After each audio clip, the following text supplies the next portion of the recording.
are the what? The Lawrence Lions. Yes, I love this school. The purpose is to never let someone sit alone and be friendly and make friends. It's good. My teacher got it, my whole class candy. My counselor had volunteered me to come talk to elementary kids, and this is the school that they picked. We just want to like if like some kid like sits by himself, we want to like talk to them and like see what's going on. So I'm gonna ask you guys for your favorite color, and then you guys are gonna try to guess my favorite color. Okay? It was fun talking to kids. I got to relate to them. I also have little siblings, and kids are funny. Someone asked me if I was famous.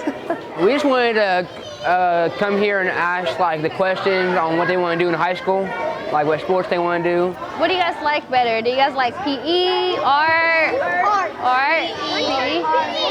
PE? My counselor actually volunteered me because she thought I was a good fit because I'm very well known at my school and I'm likable. Inside voices. He's recording me. Y'all play Fortnite? Yeah, I played before. I'm not good at it. What? Fortnite? We just get to see smiling kids, you know?